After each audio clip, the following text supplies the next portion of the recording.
हाँ जी दोस्तों, सत श्रीकाल, आदाब एंड नमस्कार। मैं गुरमीत सिंह डोगर आपका स्वागत करता हूँ एक बार फिर से अपने चैनल @डोगर वाइब्स पे। दोस्तों, सबसे पहले आपसे एक शिकायत है कि यार जो मेरे चैनल का नीचे बटन है ना, सब्सक्राइब वाला रेड बटन, वो काटता नहीं है। उसे दबाइए और जाके सब्सक्राइब कीजिए।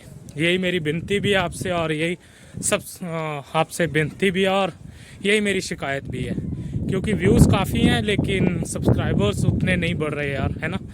तो चलिए, आज हम दो मुद्दों के ऊपर बात करने वाले हैं दोस्तों। एक तो ये, अच्छा, इससे पहले मैं बात शुरू करूं अपनी, एक मुद्दा तो है यूके पीआर को लेके। जो एजेंट्स इंडिया से मतलब लोगों को ना वो दिखाते हैं सपने, मुंगेरी लाल के हसीन सपने दिखा के यहाँ पे भेजते हैं, उसके बारे में बात करना चाहता हूँ। और दूसरा भी मुंगेरी लाल के हसीन सपने ही हैं। मैं दोनों टॉपिक के ऊपर आज आपसे बात करूँगा, तो बने रहिए मेरे साथ वीडियो में, है ना। आज हम बातें करेंगे अच्छी खासी, और एक बार फिर से यार चैनल सब्सक्राइब जरूर कीजिए मेरा। हाँ जी दोस्तों, तो जैसे आपको पता है कि मैं अपना जो भी मेरा व्यूअर है उसके साथ व्हाट्सएप पे या फिर इंस्टाग्राम पे टच में रहता हूँ, है ना। मुझे नहीं लगता कोई यूट्यूबर इतना भाव देता होगा अपने सब्सक्राइबर्स को या अपने व्यूअर्स को। और मैंने ये नई लाइन डाली है, हो सकता है मुझे देख करके कोई और भी करे, है ना। क्योंकि यार देखो, जो मुझे देख रहा है वो कुछ जानना चाहता है और वो कुछ सीखना चाहता है ना। तो मेरी भी ज़्यादा से ज़्यादा यही इच्छा रहती है कि आपसे बातें करूं और आपको ज़्यादा से ज़्यादा जानकारी दूं, जितनी मेरे पास है या जितनी मैं इधर उधर से गैदर कर सकता हूं, है ना। तो इस वजह से मैं अपना डायरेक्ट नंबर देता हूं व्हाट्सएप का, कि कोई भी मुझे कभी भी कॉल कर सकता है या फिर मैसेज छोड़ सकता है अगर मैं कॉल नहीं उठा पा रहा। तो यार मैंने ना कुछ एक मेरे जो व्यूअर्स हैं उनसे मेरी बात हुई, तो उन्होंने बोला कि सर उनके जो एजेंट्स हैं वो बोल रहे हैं कि आप बच्चा यहाँ पे प्लान कीजिए और डिलीवर यूके में जाके कीजिए, ठीक है। तो क्या सर ये सही रहेगा, है ना। तो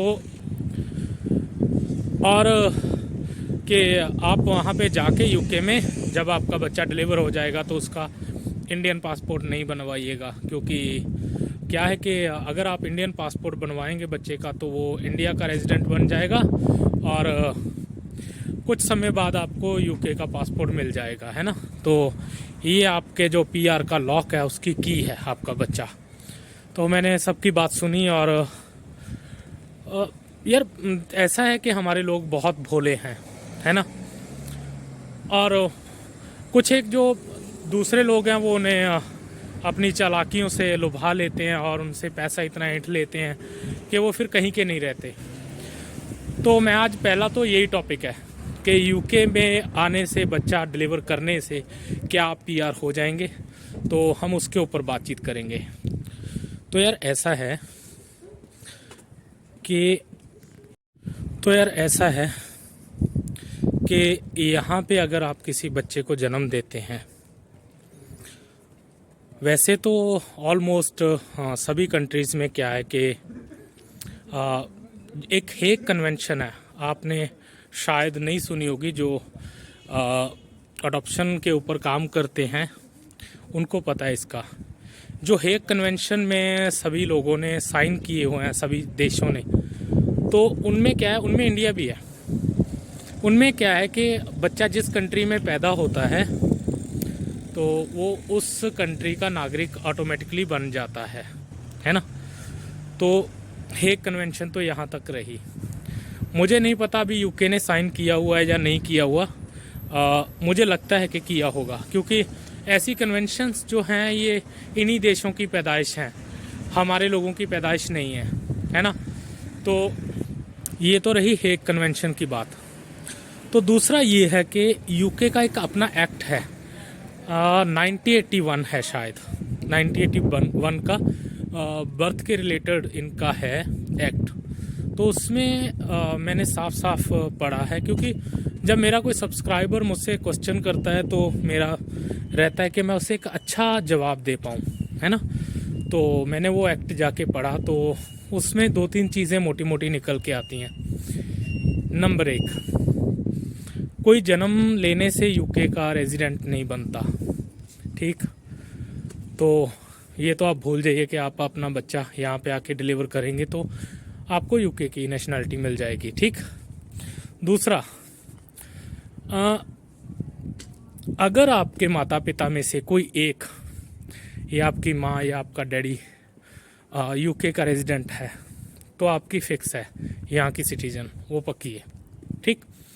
तीसरा, एक इनकी ईयू सेटलमेंट नाम की स्कीम चलती है, तो अगर उस सेटलमेंट के तहत आपके बच्चे का जन्म हुआ है तो भी वो यूके का रेजिडेंट है। अदरवाइज़ आप इंडिया, पाकिस्तान, नेपाल, भूटान कहीं से भी आ रहे हैं, आपके बच्चे को ऐसे ये पीआर या सिटीजनशिप नहीं देंगे, ठीक है। तो एजेंट्स के बहकावे में ना आए और अपना दिमाग खुद बरतें, उसे चलाएं, क्योंकि ये चलाने की चीज़ है और चलाने के लिए भगवान ने दिया है। यार सिंपल सी बात है, देखो आप इंडिया पाकिस्तान से कितना लाख खर्चा करके आते हो, दोनों हस्बैंड वाइफ कमाई करने के लिए, और एक को आप वैसे ही अपंग कर देते हो। जब कोई बच्चा डिलीवर करना है किसी लेडी ने तो वो काम नहीं कर पाएगी, है ना। पहले 6 महीने भी नहीं कर पाएगी और लास्ट बाद वाले 6 महीने भी नहीं कर पाएगी। बाद वाले 6 महीने क्यों, फिर तो 2-3 साल 4 साल, जब तक बच्चा स्कूल जाने के लिए रेडी नहीं होता तब तक, है ना। तो आपने अपना एक बंदा खो दिया काम करने वाला। और फिर रही बात हस्बैंड की, तो उसके ऊपर पूरी जिम्मेदारी घर की आ जाती है, ग्रॉसरी, ये रेंट, ये चीज़ें, वो चीज़ें। तो उससे क्या होता है, उस बंदे के ऊपर फिजिकल और मेंटल इतना प्रेशर आ जाता है कि वो बंदा पागल होने के कगार पर पहुंच जाता है। आपको सच्ची बात बोल रहा हूँ, ठीक है ना। तो यार कोई वाइफ ये नहीं चाहेगी कि उसका हस्बैंड पागल हो जाए, है ना, पीआर के चक्कर में। तो अपना दिमाग चला के अपनी पूरी स्टडी करके आइए और पीआर मिलेगी। यार देखो, ये देश जो है ये पेपरों के ऊपर चलते हैं, आपके डॉक्यूमेंटेशन पूरी है और आपने यहाँ पे टैक्सेस दिए हैं, आपने यहाँ पे टाइम स्पेंड किया है, आप यहाँ के रूल एंड रेगुलेशंस फॉलो करते हैं, है ना, तो आपको ये पीआर देंगे। कोई दिक्कत वाली बात नहीं है पीआर में या सिटीजनशिप में। कुछ लोग आपको डरा भी देते हैं कि यार नहीं मिलेगी, ऐसा नहीं होगा, मिलती है, सब कुछ होता है, सब कुछ जायज़ है, लेकिन उसके लिए टाइम लगता है ना। वो पंजाबी में एक कहावत है, तली ते सरौं जमाना। हाथ पे सरसों कभी नहीं उगाई जाती, है ना, उसको ज़मीन में डालना पड़ता है और फिर वेट करना पड़ता है और उसके लिए श्रम करना पड़ता है। तो आप भी अगर यूके आना चाहते हैं तो मोस्ट वेलकम है, अच्छी कंट्री है यार, साफ़ सुथरी कंट्री है और अच्छे बेनिफिट्स देते हैं और सब कुछ अच्छा अच्छा। मेरे पीछे भी देखिए, आगे भी देखिए, है ना। तो लेकिन आपको टाइम स्पेंड करना पड़ेगा, है ना। ये बात तो हुई ख़त्म। अब हम करते हैं दूसरी बात शुरू। दूसरी बात यार ये है, कुछ एक सब्सक्राइबर्स ने ये पूछा है कि भाई क्या हम कॉन्ट्रैक्ट मैरिज करके आ जाएं। तो यार मैं इसके लिए मना करूँगा, क्योंकि ऐसा है, मैं पास्ट में कुछ एक ऐसे केसेस देख चुका हूँ जहाँ पे लड़कों को लड़की का पता ही नहीं था, उन्होंने देखी ही नहीं थी लड़की कि कैसी है ना। उससे मैरिज हुई पेपर पे, वो यहाँ पे आ गए और फिर क्या हुआ, फिर वही सर PSW लेना है, लड़की कहाँ है, एजेंट फिर से पैसे मांगता है ना, कि भाई लड़की का पता फिर दूंगा, पहले 2 लाख मुझे दो और लड़की को भी 10 लाख चाहिए। और फिर उसके बाद जब तुम्हें वर्क परमिट मिल जाएगा तो लड़की का खुद ब खुद जो स्टेटस है वो चेंज हो जाएगा, है ना। क्योंकि देखो यार, मैं वर्क परमिट पे होता हूँ तो मेरी वाइफ का ऑटोमेटिकली स्टेटस चेंज हो जाएगा, मेरी वाइफ वर्क परमिट पे होती है तो ऑटोमेटिकली मेरा स्टेटस चेंज हो जाएगा। लेकिन उसमें क्या है, उसमें पैसा सिर्फ एक जन का लगेगा, है ना। तो एजेंट लोग क्या करते हैं, वो आपसे पैसा लेंगे लड़की का पता बताने के लिए, उसके बाद फिर आप ये वर्क परमिट के लिए पैसा लगाएंगे, लड़की का स्टेटस भी साथ में चेंज होगा और उसके बाद फिर वो एजेंट जो है वो लड़की को भी कांटेक्ट करेगा और उसे बोलेगा कि भाई आपका स्टेटस चेंज हो गया है और आप मुझे इतने पैसे दे दो, है ना। तो वो जो एजेंट है उसके दोनों हाथों में लड्डू हैं, है ना। तो यार आप लड़कियों की कमी नहीं है इंडिया पाकिस्तान में, पढ़ी लिखी लड़कियों की, तो आप वहाँ पे मैरिज कीजिए, अच्छी मैरिज कीजिए और यहाँ पे आके अपने पैसे भी बचाइए, दोनों इकट्ठे रहें, इमोशनल सपोर्ट भी बना रहता है ना। और घर वालों की भी टेंशन हाफ तो कम हो ही जाती है। देखो मम्मी डैडी हम जितने बड़े मर्जी हो जाएं, मेरी भी दाढ़ी सफ़ेद हो चुकी है यार, मेरे माता पिता भी अभी भी चिंता करते हैं कैसे हो तुम, जब भी फ़ोन करता हूँ सही चल रहा है, पैसा बन रहा है नहीं बन रहा है ना, तो सब चीज़ें हमें बताओ, है ना। तो वो तो यहाँ तक भी बोल देते हैं अगर कुछ नहीं बन रहा तो भाई वापस आ जाओ, हम तो हैं बैठे, हमारा अपना घर है इंडिया में, इतना बड़ा सब कुछ है। तो माँ बाप सबके ऐसे ही होते हैं, ठीक है ना। तो जब आपकी मैरिज हो जाती है तो उनका एक जो बर्डन है उसके उनके दिमाग के ऊपर और उनके दिल के ऊपर वो उतर जाता है।